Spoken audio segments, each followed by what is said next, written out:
Hoje a gente resolveu trazer uma proposta diferente para vocês. Como ninguém consegue acompanhar o enorme volume de conteúdo que sai todos os dias das grandes produtoras, é bem provável que a gente deixe passar algumas pérolas por aí. Seja porque não fizeram marketing suficiente, seja porque a proposta não é muito atrativa para grandes públicos, ou talvez porque o cinema da sua cidade nem se interessou em exibir o filme. Então hoje a gente selecionou um dos lançamentos desse ano que quase passou batido para comentar com vocês. E aí vocês decidem se vale a pena ou não assistir. A gente vai falar de O Peso do Talento, estrelado por Nicolas Cage e Pedro Pascal. Começa agora o Meia Pantufa. Já é bom deixar bem claro logo no começo que esse é um filme em que o Nicolas Cage interpreta o próprio Nicolas Cage. Apesar de ser, assim, digamos, um alter ego, né? Uma versão estilizada do Nicolas Cage. Não é muito difícil crer que é uma versão muito parecida com o original, né, gente? E aí o Nicolas Cage tá sendo criticado porque ele aceita fazer tudo quanto é filme por dinheiro. Ele não tem muito critério, ele faz muita coisa boa e muita coisa ruim. Ou seja, né? Nicolas Cage. E aí ele é convidado por $1 milhão pra fazer umas gracinhas pra um milionário lá na Espanha. Como ele tá achando que tá em fim de carreira, desanimado, com a família rachada, sem perspectiva, ele resolve ir lá pegar esse dinheiro pra pagar as dívidas dele e parar de atuar, se aposentar da atuação. Mas quando ele chega lá, ele se vê envolvido numa conspiração que envolve a CIA, que envolve traficantes de armas, envolve mansões, roteiros de filmes e Paddington 2 e Gabinete do Dr. Caligari e tudo mais que você possa imaginar tá ali no meio. Então, vamos lá. Primeiro pro meu amigo Gustavo Azevedo. Gusta, e aí? O Peso do Talento? Ah, gente, é difícil ser talentoso como o Nicolas Cage, né? Eu vou deixar a piada do todo Nicolas Cagezinho pra vocês inserirem aí no melhor momento do episódio, tá? Porque ele tá todo Nicolas Cagezinho, né? Assim, foi legal o Luiz ter até trazido que ele é uma paródia dele mesmo, né? Ele não tá se levando a sério. É um filme de comédia, assim, declaradamente um filme de comédia. Eu gostei muito de dar risada com o filme. Achei que esse é o maior atributo, o maior e melhor atributo do filme, é te fazer rir. E, cara, hoje em dia é tão difícil, né, você rir assim à toa, e é um humor bem pastelão, é um humor bobo. Ele não tá pretendendo assim fazer uma puta crítica social sobre, sabe? Ele não quer complexificar muito a carreira do Nicolas Cage, ele quer brincar muito com a carreira do Nicolas Cage, ele quer um fanfarrão, né, um roteiro muito fanfarrão. E ele brinca sem humilhar, né? Não é a pegada tipo assim, ai, vamos ridicularizar o Nicolas Cage. Eu acho que não é essa a ideia. Eles criam um alter ego meio maluco dele, mas o filme inteiro alisa bastante ele, porque ele é um ator complicado, né? Que a gente vê em grandes filmes, mas que a gente vê fazendo muita merda. Então, assim, ele tem um histórico de filmes muito grande. Eu acho que o filme até sacaneia isso, mas nunca no sentido de detonar com a própria filmografia, sabe? Com a própria carreira. Eu tenho essa impressão, pelo menos. Eu achei genial a ideia desse filme, gente. Eu assisti esse filme e falei, cara, como que pensaram nisso, cara? O filme é muito engraçado e a ideia, né, toda envolvendo a história do filme, a trama, é muito louca. O Nicolas Cage interpretando ele mesmo e na sua decadência ali, aceitando qualquer trabalho. E é legal que eles pegam umas coisas assim, eles devem ter chamado o Nicolas Cage e falar, ó, nós vamos fazer um filme sobre você mesmo, você top. Inclusive ele recusou, né? Eu li que ele recusou 2 vezes. E na terceira vez ele falou, tá, beleza, vamos lá. E eles devem ter chamado ele e falar, cara, a gente quer falar da sua vida, mas de um jeito muito bem-humorado, porque você tá... O Nicolas Cage virou um ícone pop, né, gente? Ele não é nem um ator só, né? Já virou um ícone pop. Deixou de ser ator, já aposentou então? Igual o filme diz. Não, se tem uma coisa que ele não fez é aposentar, né? Porque... E aí começou, no meio do cinema, né? Começou toda essa polêmica falando que o Nicolas Cage tava falido, que ele tava fazendo tudo que era filme pra pagar conta. Inclusive ele fez 33 filmes em 6 anos, gente. Eu tava puxando a ficha dele e falei, cara... Igual Bruce Willis, né? Eu não fiz as contas, mas assim, o IMDb fala que esse é o 100º crédito de filme do Nicolas Cage na carreira.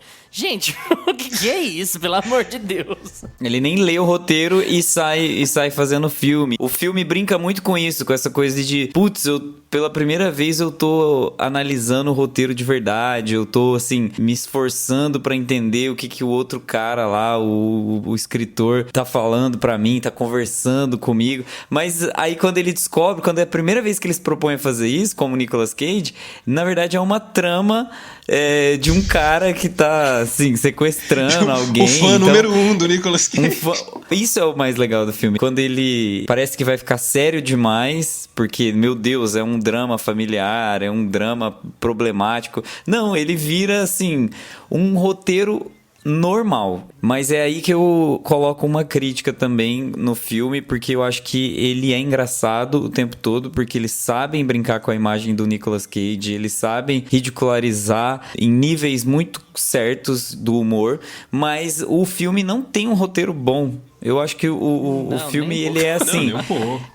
Ele é tão bobo, ele é tão sem sentido. Às vezes, assim, o Pascal, ele é um ótimo ator. Aqui ele tá excelente. Ele é ótimo, eu também gosto muito dele. Mas eu acho, assim, que às vezes ele beira o ridículo. E eu entendi que foi essa a intenção. Mas em alguns momentos o roteiro podia ter se esforçado um pouquinho mais. Ele poderia ter brincado mais com a própria estrutura. Tem uma cena que eles falam sobre cenas de droga, né? Sobre, nesse momento é o momento em que os dois protagonistas usam drogas e se divertem, e é uma cena engraçada por si só. Eles poderiam ter feito uma coisa super divertida a respeito disso e quebrar os padrões mesmo. Porque se você vai quebrar a parede com relação à cena, você faz alguma coisa diferente, disruptiva de fato. Mas eles não fazem. Eles fazem exatamente o que qualquer outro parede, filme. Né? Eles só dão uma volta na parede. Eles fazem o que Pensei qualquer outro coisa. filme faria. Sabe o que eu mais gostei? Que você falou sobre o Pedro Pascal. Quando ele tá naquela cena na beira do penhasco, que é logo no primeiro ato, que você ainda não sabe direito o que tá acontecendo, eu gostei ali, porque ali eu acho que você falou que ele beira o ridículo, mas é proposital. É uma pegada meio, eu não sei se vocês já assistiram Saneamento Básico, um filme brasileiro, mas é um pessoal assim, de uma cidadezinha pequena, que eles precisam fazer uma fossa, que a cidade tá sem água, mas a cidade só tem orçamento pra cinema. Então eles têm que fazer um filme sobre o monstro da fossa pra ver se eles conseguem arrecadar dinheiro pra construir a fossa na cidade, mas nenhum deles é ator. Então a atuação é toda enferrujada, é toda quadrada, feia, assim, sabe? E é uma comédia, evidentemente. Eu senti um pouco dessa vibe ali no Pedro Pascal nessa primeira cena do penhasco, porque você fica ali, nossa, mas tá suando tão... sabe, farsesco. Será que ele tá atuando? O que é? O que tá... Então, assim, eu senti essa pegada nele e isso me agradou. De você não saber se ele tá atuando ou não, porque ele é meio passado, assim, sabe? Ele é só muito fã do Nicolas Cage. Não significa que ele tenha talento nem nada. Ele gosta muito de filmes e ele é muito fã do Nicolas Cage. É essa, basicamente, a história dele até aquele momento. Eu fiquei com a impressão de que eles levaram tão a sério a metalinguagem no filme, de trazer a história do Nicolas Cage pra dentro da tela e o que tá acontecendo dentro do filme pra fora, que eles tentaram reproduzir literalmente o que tava galhofa de roteiro dentro da cabeça ali do personagem do Pascal. Foi essa interpretação que eu tive. Pra mim foi um erro. E foi o erro, porque eles não deveriam ter usado o roteiro do Pascal, principalmente nesse ponto eles escorregam, que é tratar o roteiro como se fosse algo banal, assim como é pro personagem do Harvey. Mas o restante do filme eu acho, assim, um prazer assistir. Tirando o roteiro...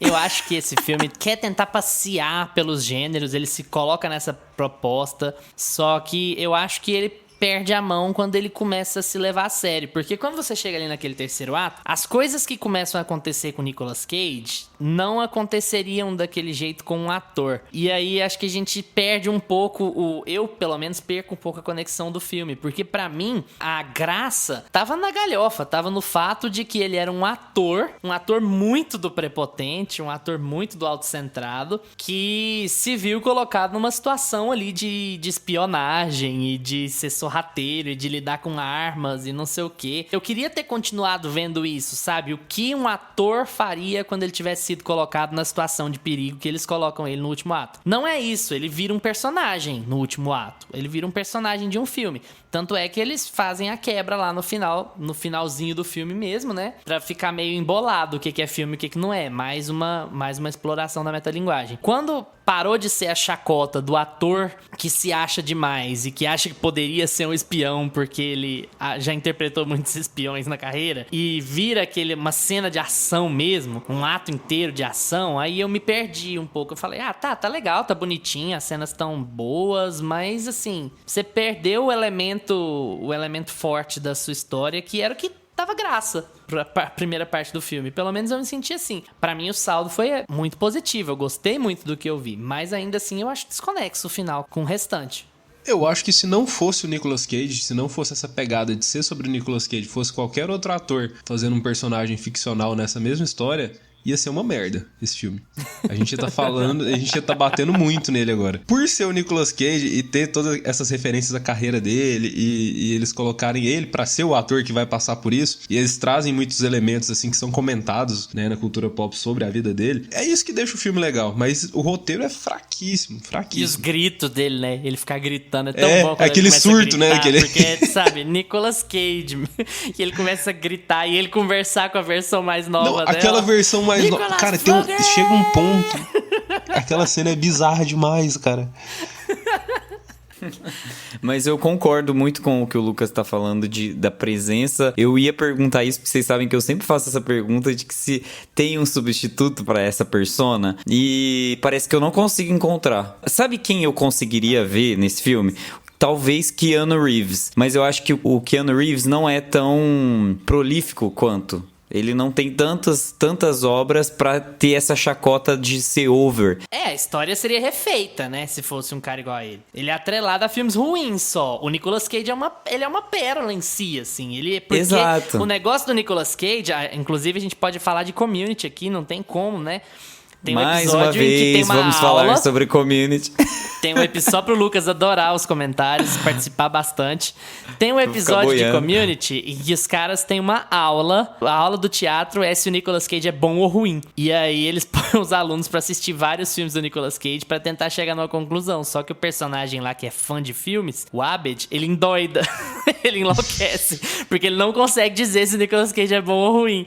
E a pegada, lógico, eles não ridicularizam os filmes do Nicolas Cage, acho que até por respeito ao ator, né? Mas assim, a pegada é essa de que ele é um cara absolutamente imprevisível. Ele vai fazer Croods 2, vai dublar um personagem em Croods 2, e aí ele vai lá fazer, sabe, Face Off, que é um puta de um filme. Ele vai lá fazer A Lenda do Tesouro Perdido, e aí ele faz uma comédia em que ele é, sei lá, um cavalo. É muito maluco. E eu acho que o filme funciona por causa disso, e seria difícil não, seria impossível substituir ele mantendo o roteiro mais ou menos desse jeito. Teria outros atores passíveis de chacota ali, evidentemente, mas assim, daquele jeito, falando de ser muito prolífico e de ser uma figura muito instável, atuações péssimas e atuações incríveis, dignas de Oscar, eu acho que é só ele, é uma figura muito única, assim. E não, aproveitou muito bem isso, né? Ele é muito único. Acho que não teria como esse filme funcionar com outro ator. E só tem graça por isso, né? Porque ele é bem pastelão. O humor dele, o Gustavo tava falando isso, né? Que ele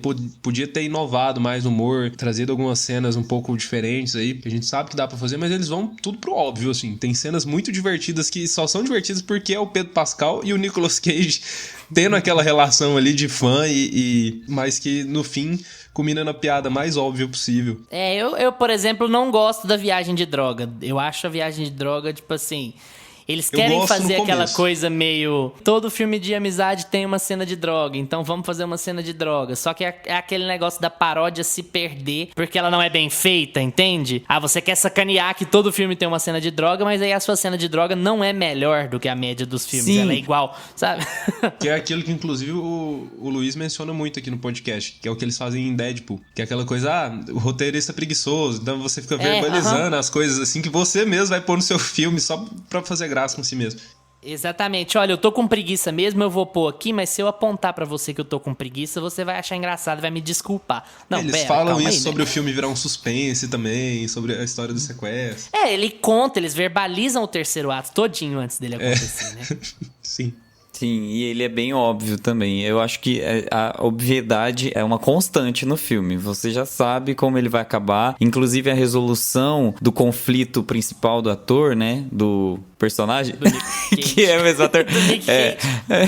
Porque assim, o personagem principal, que é o Nicolas Cage, ele tá tendo um problema com a família dele, principalmente com a filha. E é um conflito geracional. Também muito interessante trazer esse conflito geracional, porque o Nicolas Cage já é um ator muito mais velho e a geração Z já não entende mais qual é a do Nicolas Cage. Então é muito interessante trazer esse conflito pra tela, porque as pessoas entendem qual é o rolê dele, né? Quais são as referências dele, por que ele gosta da morte do Dr. Caligari, por que ele... Gabinete do Dr. Caligari. Aí, o a geração Gabinete Z que nunca viu o filme.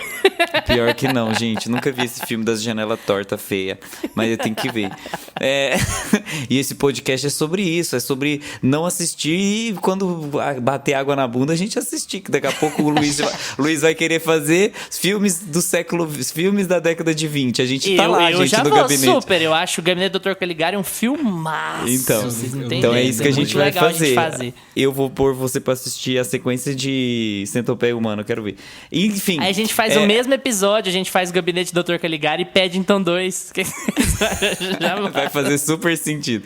Então, assim, tem essa obviedade no conflito, porque é muito... em absolutamente todos os lugares tem conflito de pai e filho que não conseguem se conversar. E lá no final, a resolução é muito óbvia dentro da própria trama, porque eles não iam deixar um filme como esse ter um desfecho triste. E eu imaginei que eles iam para um tom um pouco mais melancólico pelos 20 primeiros minutos ali. Tem uma sequência meio BoJack Horseman, sabe?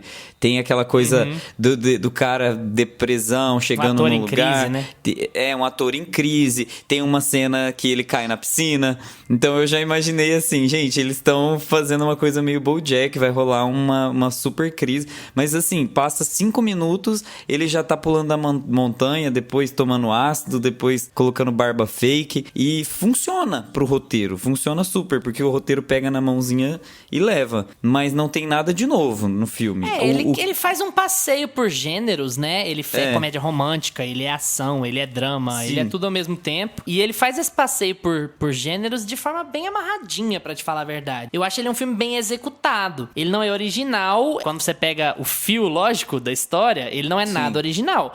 Mas assim, eu acho que ele é original, digamos assim, em contar com um grande ator que é capaz de rir de si mesmo ali dentro, sabe? De interpretar um personagem absolutamente crível, como sendo prepotente, como sendo, sabe, um cara que passou dos seus melhores dias, um cara que não se vê livre pra fazer os filmes que gosta. Você compra muito aquela ideia e eu acho que, assim, talvez a nossa média de aceitação esteja muito baixa, porque a gente tem visto tanta porcaria por aí, né?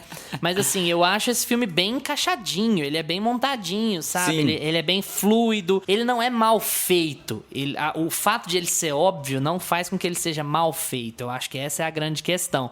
Ele só é bobo, assim, a conclusão dele é boba. Não, tanto é que a fotografia dele é bem legal, inclusive. Ele tem altos momentos, assim, de fotografias, como você tá falando, de execução mesmo, né? De cenas de ação muito bem boladas, muito legais. O que eu sinto é que, como filme, ele é uma bela homenagem pro Nicolas Cage, sabe? Mas sim. ele não é...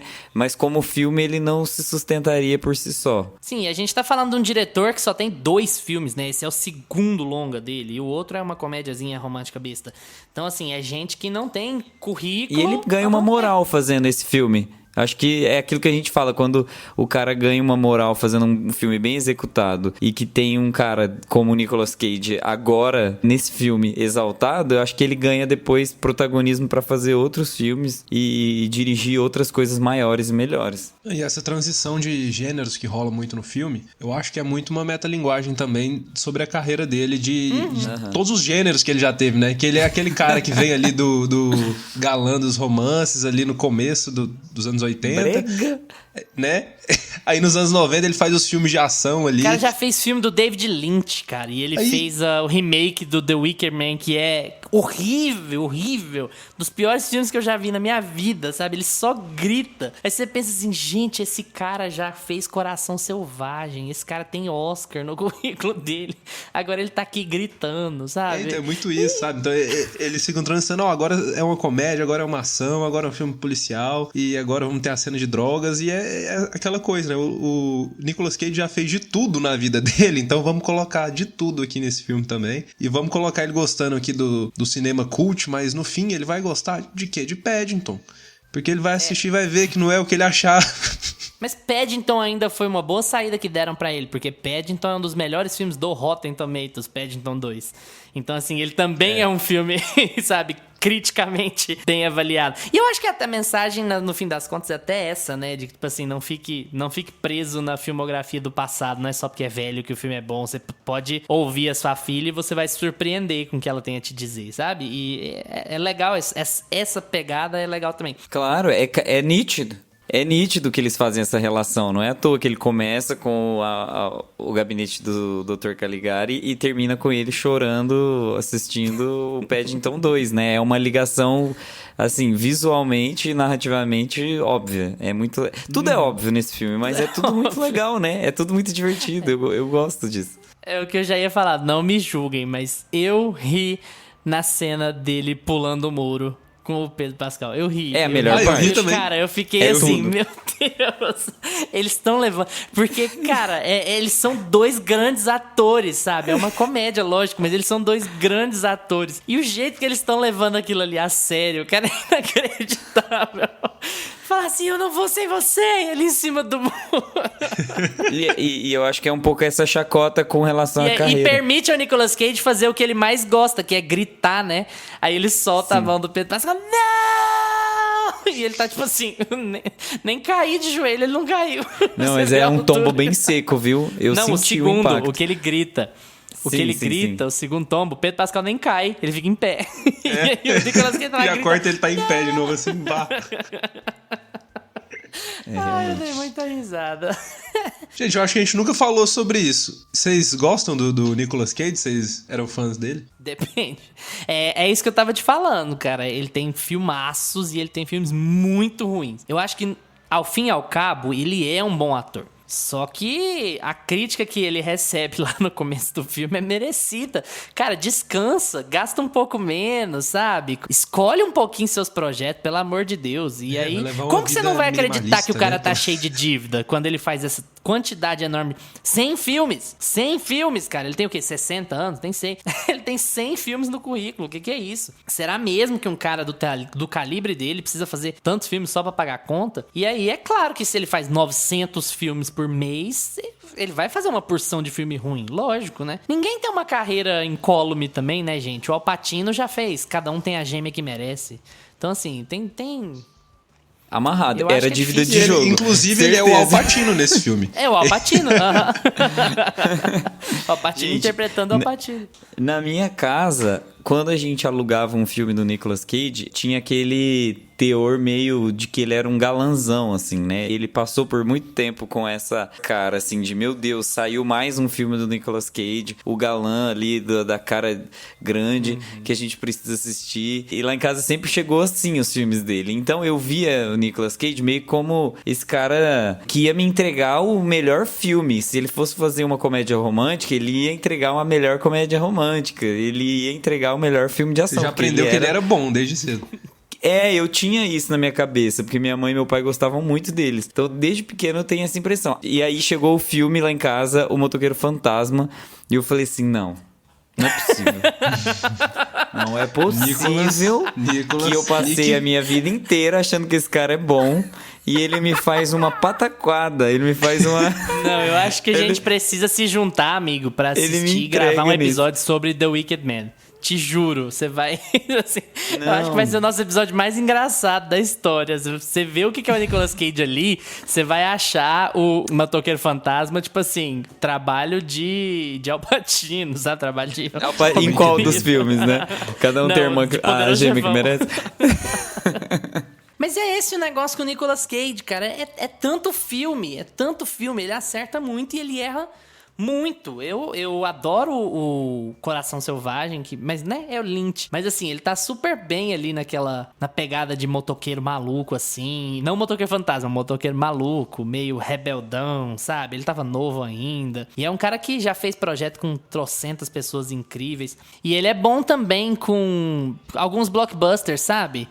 Assim, além do Tesouro Perdido é bonzinho e tal, não Nossa, é, quando eu era moleque sabe? eu assisti demais esse filme. Como ele já fez muita coisa em muitos gêneros, ele tem coisa muito boa cult, tem coisa muito boa de massa, coisa muito boa blockbuster. E eu acho que o que é legal nesse filme é se a gente tem esse arcabouço de Nicolas Cage, como a gente tem, né? Porque a gente já viu muito filme dele, a gente saca o que tá rolando ali, sabe? Dá pra sacar que os roteiristas não estão fazendo chacota com eles. Os roteiristas estão falando assim, olha, esse é um cara incrivelmente talentoso, e ele realmente é, que tá passando por uma fase em que ele faz filmes sem parar, e ele geralmente faz filmes ruins por causa disso. Eu acho que o filme até dá uma justificativa pra ele, que tipo assim, cara, como é que eu vou parar de trabalhar? Vocês acham que ser ator não é igual ser qualquer outra profissão? A gente precisa trabalhar, pagar conta, não dá pra eu ficar selecionando. Gente, o Anthony Hopkins foi Odin. Eu sempre vou falar isso aqui no podcast. Papel mais secundário dos filmes mais imbecis da Marvel, o Anthony Hopkins estava lá. Mas eu acho que o Anthony Hopkins teve a visão certa, que ele falou, gente, não existe outra pessoa pra fazer Odin mais parecido que eu com Odin. Não existe. Mais parecido? Vai ter que ser eu. É a A cara, a representação gráfica do Odin. o personagem mais secundário de todos da Marvel lá, mas, cara, eu não consigo ver outra pessoa sendo Odin.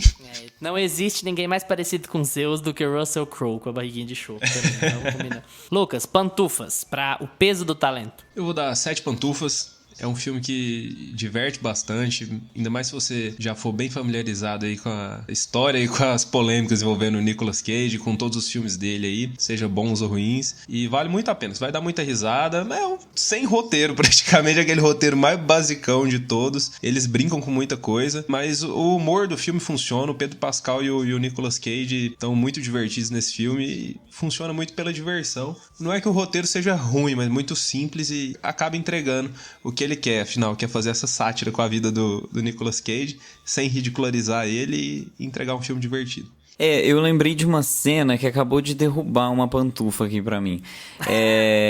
Tem um momento em que ele fica meio dopado, e aí é uma sequência assim de 10 minutos entediantes dele tentando sair de uma janela e passando pra outra janela, enquanto uma agente da CIA conversa com ele, pra ele, acorda, cara, acorda.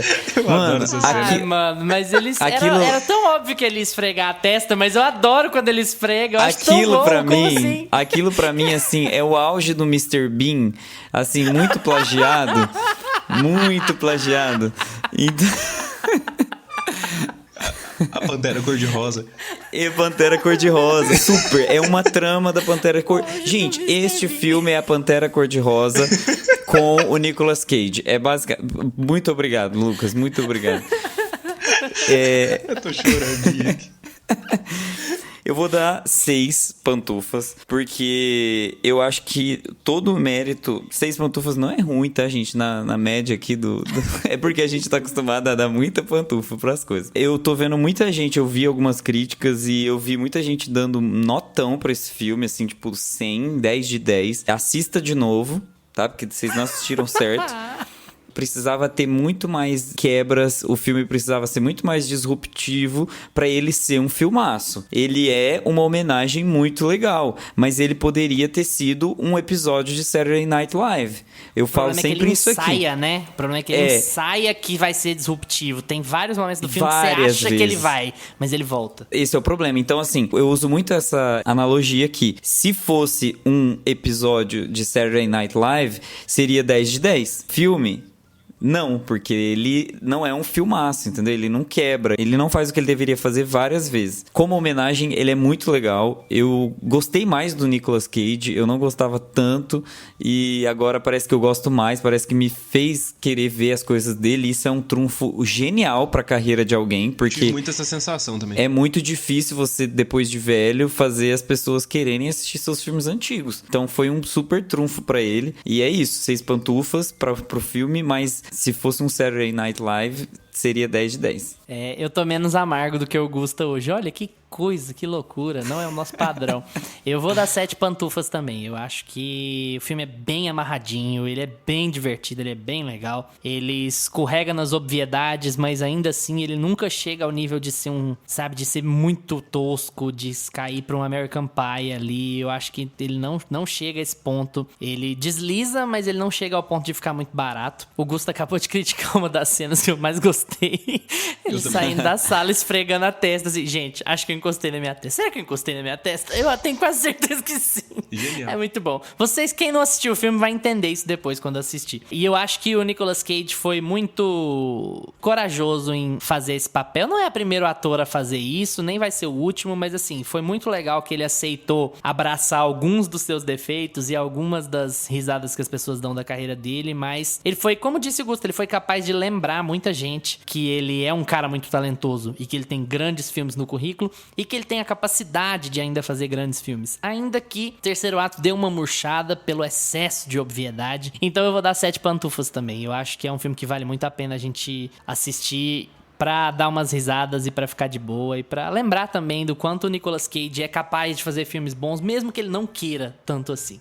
E aí, a gente conseguiu deixar vocês com vontade de assistir esse filme? Vocês já assistiram, não concordaram com nada que a gente falou aqui? Troca uma ideia com a gente nas nossas redes sociais, @meiapantufa, Instagram, Twitter, porque a gente quer muito saber qual é a opinião de vocês sobre essa loucura que aconteceu aqui. A gente se vê de novo terça-feira que vem com mais um episódio do Meia Pantufa. Este podcast tem locuções de Lucas Meleiro e Carla Ribeiro e edição de Luiz Leão.